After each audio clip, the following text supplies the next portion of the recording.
تو ما تاسو ته وی زنا قرض دی قرض دا الله وباسي دا په خاندان کې بیا وزي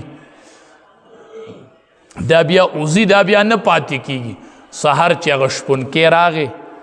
هغې زنانه ته وایي ما معاف که ما نه ډېره غټه غلطي وشوله بلکل نه یم پوهېدلې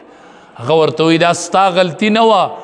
دا زما خاوند پرون د زنانه په لاس زور کړی او اقه زور زموږ نه وویستل شو دې کې ستا ګناه نه وه دا ګناه زما د خاوند دا حدیث مبارک کې راځي پردو زنانو سره ښه معامله کوئ نو ستاسو د زنانو سره به ښه معامله کېږي پردو زنانو ته د حیا په سترګه ګورئ نو ستاسو زنانو ته به هم د حیا په سترګه کاته شي ستاسو زنانو ته به هم د حیا په سترګه کاته شي هغه تېنه معافي غواړي دا ورته وایي ته ما معاف کړی دا ستا کوتاهي نه وه دا کوتاهي زمونږ وه نن زما خاوند دا حرکت کړی نن زما خاوند دا حرکت کړی ډېر احتیاط په دې معامله کې کوو نبی علیه السلام فرمایي وایي سترګې چې دي دا زناکاري دي او د سترګو زنا چې دا هغه غیر محرم زنانه ته نظر کول دي بس دا د سترګو زنا ده عبادت کې خوند نشته دی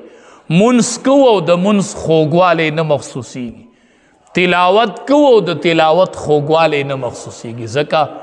دا سترګې محفوظې نه دي نو دا د قرآن د تلاوت هغه خوند نشي اخیستلی کنې پکار دا وه چې دی د قرآن تلاوت کولی او دا رابهیدلی په کته دا اوښکې رابهیدلی د قرآن تلاوت دې سترګو کولی خدا سترګې محفوظ نه دي ځکه د قرآن تلاوت ته ګوري او رابهیږي نه ځکه دا محفوظ نه دي زنانو لم احتیاط پکار دی غټه پرده غټ لباس چې وجودونه محفوظ کی محفوظ لعنتونه پې ورېږي ګورې هر هغه لباس هر هغه بوکرا چې زنانۍ استعمالی او د هغې د وجود موټاوالی او نریوالی پکې محسوسیږي دا پرده نه ده ګورې دا پې هسې مونږ دوکه کیږو چې دا بوکره ده هغه بوکره ده هغه پړونی دی چې هغې کې د زنانه د وجود موټاوالی او نریوالی نه معلومیږي زنانه او دا به لباسي دا به پرده یې ګورئ ښه په دې بعضو بوکرو ځان مه دوکه کوئ تاسو وایې ما بوکره اغوستې ده او هغه داسې بوکرئ چې هغه د جامو نه هم په هغې کې حسن سیوی او ټول خلق هغې ته مایل شي خو دې خلق په فتنه کې ورواچ لعنت تر باندې د الله ورېږي لعنت د الله په تاسو ورېږي چې نارینه ځان ته متوجه کړي په دې زنانو خو د الله لعنت ورېږي زنانو ځان د الله د لعنت نه بچ کړئ درون لباس په ځان راواړوئ درون لباس درنې بورقې او درانه پړوني په ځان راواچوئ چې وجودونه هم نه ښکاري د وجود موټاوالی او نریوالی نه محسوسیږي چې هغه به نارینه ته پکې کشش نه وي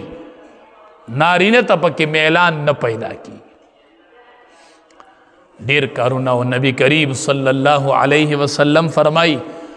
په هغې نارینه باندې د الله د طرف نه لعنت ورېږي چې هغه د زنانو سره مشابهت اختیاري زنانو په شان لباس او د زنانو په شان چال چلن او په هغې زنانم 24 ګنټې لعنت ورېږي